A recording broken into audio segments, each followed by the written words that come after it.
English. From bbclearningenglish.com. Hello, this is 6 Minute English from BBC Learning English. I'm Neil. And I'm Beth. I am Neil and I am Beth ay tidhi kusoo dhawaada asxaabta waa qaybteennii wada sheekaysiga BBC English Learning 6 Minutes. haddii ay tahay markii koowaad soo booqatay YouTube-kan magacaygu waa Cabaas Jaamac Cali waxaan ahay macallin dhiga luqadda Englishta. haddii aad ka mid ahayd asxaabtii hore ugu xidhnayd YouTube-kan waxaan kugu dhiirigelinayaa like isla marhaantaana inaad wixii faalle aad qabto qaybta commentiga nagula wadaagto muuqaalkeena inoo bilaamayo. Do you remember your first day at school, Neil? waxay tidhi Beth ayaa weydiisay su-aashan. Do you remember ma xasuusataa your first day maalintaadii koowaad at school maalintaadii koowaad aad iskuulka tagto ma xasuusataa? Neil way ku tidhi. Yes, I do. I changed schools quite a lot when I was a kid, so I had lots of first days, and they were never easy. How? Neil wuxuu yidhi markaa yes I do haa wuu yidhi I changed school quite a lot iskuulka waan yara qastay maalintaa.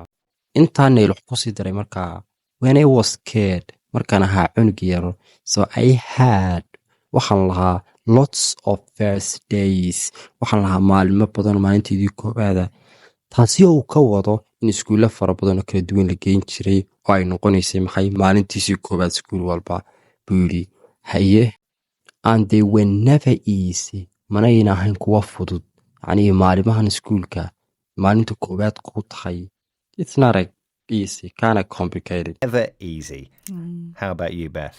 Well, my mum always tells this story about how gabadhii ayuu sii weydiiyey markaa how about you Beth ka waran adiguna Bethay waxay tidhi iyaduna well hagaag my mom hooyaday always tells badanaa way noo sheegtaa the history about sheeko ku saabsan bay noo sheegtaa how I was crying a lot on my first day, but waxay inoo maraysay iyadoo tidhi markaa hooyaday waxay noo sheegtaa badanaa waxay raacisay markaa how I was crying a lot on my first day taasi oo ay ka wado hooyaday waxay noo sheegi jirtay how sida I was crying sida anigu u ooyey a lot in badan anigu ooyey on my first day maalinteedii koowaad.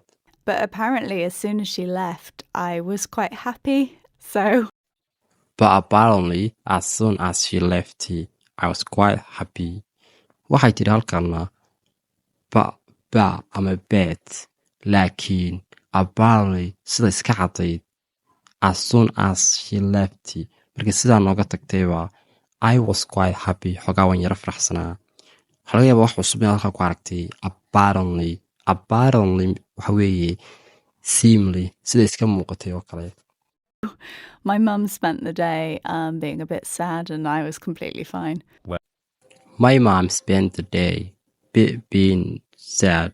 I was completely fine. ayay tidhi my mom hooyaday oo ay ka wado my mom hooyaday spent the day waxay ku qaadatay maalintiiba being sad xoogaa yara murugo and I was aniguna waxaan ahaa completely fine ana gebi ahaanba waan fiicna. Fine.